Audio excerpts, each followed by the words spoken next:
दोस्तों, शास्त्रों में लिखा है कि मृत्यु अंत नहीं है बल्कि आरंभ है। मृत्यु के बाद दुराचारी आत्माओं को यमदूत अपने साथ यमलोक ले जाते हैं। मनुष्य की मृत्यु के 13 दिन बाद पिंडदान से एक नया शरीर प्राप्त कर आत्मा यमलोक की यात्रा शुरू करती है। पापी आत्माओं को यमदूत अपने कठोर फाश में बांधकर धारदार हथियारों से मारते हुए दक्षिण की ओर यममार्ग पर खींचते हुए ले जाते हैं। पापी आत्माओं के लिए यमलोक का मार्ग बहुत ही दुर्गम और कष्टदायी होता है, जबकि पुण्य आत्माओं के लिए यही मार्ग सुगम और आनंददायक होता है। गरुड़ पुराण में स्पष्ट लिखा है कि पृथ्वी लोक से यमलोक की दूरी 86,000 योजन है, जिसे पापी आत्मा अपने पैरों से चलते हुए लगभग 1 साल में पूरा करती है। यमलोक की इस यात्रा के दौरान आत्माओं को अलग अलग 16 नगरों से गुजरना पड़ता है। ये 16 नगर आत्माओं को भयंकर कष्ट देने के लिए बनाए गए हैं। जिस आत्मा ने जैसे पाप कर्म किए होते हैं, उसे उस नगर में उतना ही कष्ट भोगना पड़ता है। तो चलिए इस वीडियो में जानते हैं कि यम मार्ग में मिलने वाले वे 16 नगर कौन से हैं, किस नगर को पार करने में कितना दिन लगता है और किस नगर में आत्मा को क्या कष्ट दिया जाता है। इसके साथ ही आपको यह जानकर भी हैरानी होगी कि गरुड़ पुराण में यहां तक बताया गया है कि आत्मा एक दिन में कितने कदम चलेगी, कितनी दूरी तय करेगी, क्या खाएगी और कहां रुककर विश्राम करेगी। वीडियो शुरू करने से पहले आपसे अनुरोध है कि हमारे चैनल वैदिक ज्ञान संगम को सब्सक्राइब कर लें और व्रत त्योहार में खाए जाने वाले शुद्ध फलाहार और पूजन सामग्री को प्राप्त करने के लिए डिस्क्रिप्शन में दिए हुए लिंक को क्लिक करें और कमेंट बॉक्स में जय श्री नारायण लिखकर परमात्मा को अपना आभार व्यक्त करें। दोस्तों, मृत्यु के 13 दिन बाद यमदूत आत्मा को पकड़कर यमलोक के मार्ग पर ले जाते हैं। यह मार्ग कांटों, कीलों, भालों और कठोर पत्थरों से भरा होता है। इन रास्तों पर कहीं आग जलती रहती है तो कहीं सैकड़ों दरारों से भरा एक सकरा रास्ता मिलता है। कहीं भयंकर बिजली गिरती है तो कहीं पिघलते हुए गर्म लोहे पर चलकर जाना पड़ता है। पापी दुराचारी आत्माओं को इन रास्तों पर बहुत कष्ट भोगना पड़ता है। पूरे रास्ते भर पापी आत्मा दर्द से चिल्लाती रहती है, लेकिन यमदूत बिल्कुल भी दया नहीं करते, बल्कि वे उस आत्मा को और भी बेरहमी से खींचने लगते हैं। जब कोई पापी मनुष्य यमलोक के मार्ग पर जाता है तो अत्यधिक गर्मी से उसका शरीर जल जाता है। तकलीफ और भूख से वह इतना कमजोर हो जाता है कि उसका चलना भी मुश्किल होता है। पापी आत्मा को उसके कर्मों के अनुसार विभिन्न प्रकार के जानवर काट लेते हैं। चील, कौवा, गिद्ध आदि खतरनाक पक्षी उसके अंगों को काट काट कर खाने लगते हैं, जिससे पापी आत्मा व्याकुल हो जाती है। गरुड़ पुराण में भगवान विष्णु ने पक्षीराज गरुड़ को बताया है कि यमलोक और मृत्यु लोक के बीच की दूरी 86,000 योजन है। जीवात्मा प्रतिदिन अधिक से अधिक 247 योजन का मार्ग तय करती है। इस प्रकार यमलोक तक की दूरी आत्मा 348 दिनों में पूरी कर लेती है। इस यात्रा के दौरान जीवात्मा सौम्यपुर, सौरीपुर, नागेंद्र भवन, गंधर्वपुर, शैलागम, क्रौंचपुर, क्रूरपुर, विचित्र भवन, बहवापदपुर, दुखदपुर, नानक्रंदपुर, सुतप्त भवन, रौद्रपुर, पयोवर्षण, शीताध्याय और बहुभीतिपुर से होकर गुजरती है। यम मार्ग में मिलने वाले ये 16 नगर बेहद खतरनाक और कष्टदायक हैं। इनमें सबसे पहला नगर है सौम्यपुर। इस रमणीक नगर में प्रेतों के महान गण रहते हैं। यहां पुष्प भद्रा नाम की नदी बहती है। पापी आत्मा सौम्यपुर पहुंचकर दुख से चिल्लाने लगती है। अपने बच्चों और परिवारजनों को याद करके बहुत रोती है।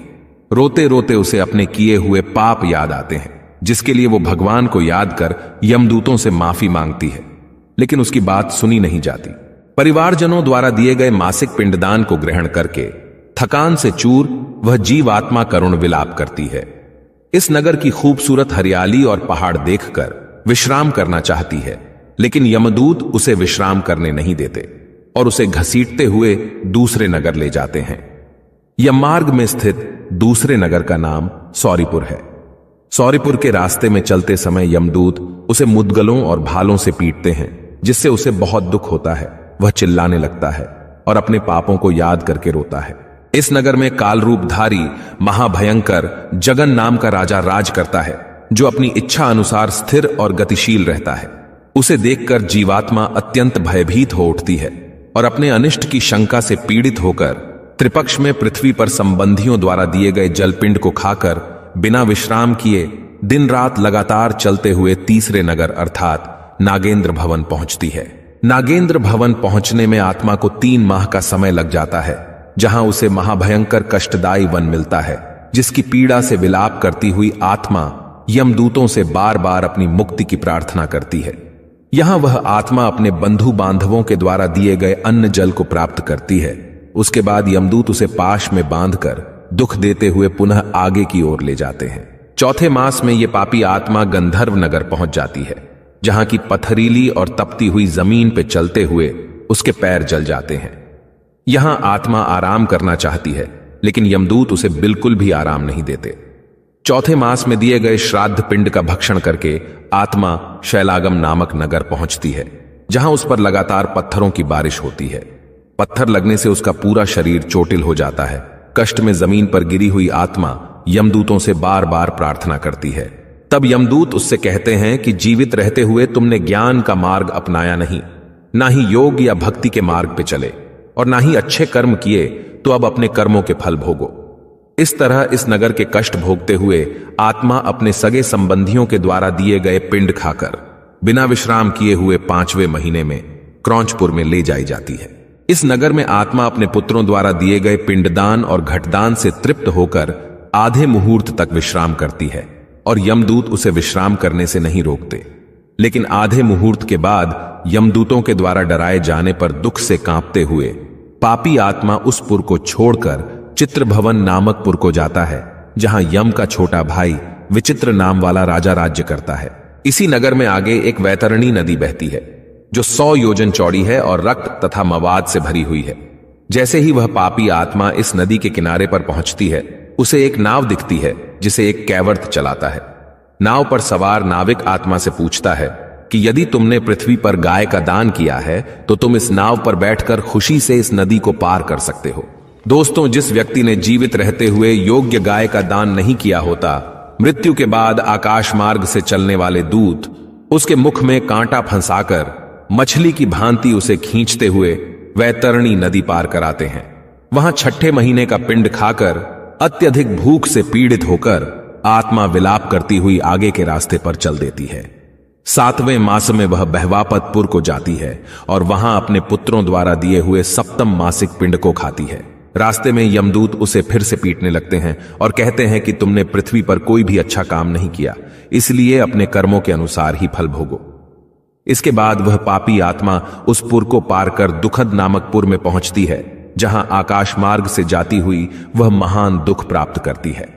रास्ते में यमदूत उस पर अपने अस्त्र शस्त्रों से प्रहार करते हैं, जिससे वह बार बार दर्द से कराहने लगती है। पापी आत्मा यमदूतों से कहती है कि पाप करते समय मेरे सगे संबंधियों ने, मेरी पत्नी या मेरे माता पिता किसी ने मुझे नहीं रोका। सबने केवल पैसा देखा। वो पैसा मैंने किन गलत कर्मों से कमाया, ये किसी ने नहीं देखा। काश मैं उन बुरे कर्मों से बच पाता तो मेरी यह दुर्दशा नहीं होती। इस तरह विलाप करते हुए वो आत्मा ग्लानि से रोती है और पिंडदान को ग्रहण कर मार्ग पर आगे बढ़ जाती है। यमदूत पापी आत्मा को लेकर 9वें मास में नाना क्रंदपुर पहुंचते हैं। वहां क्रंदन करते हुए अनेक भयावह क्रंदगणों को देखकर आत्मा बहुत दुखी हो जाती है।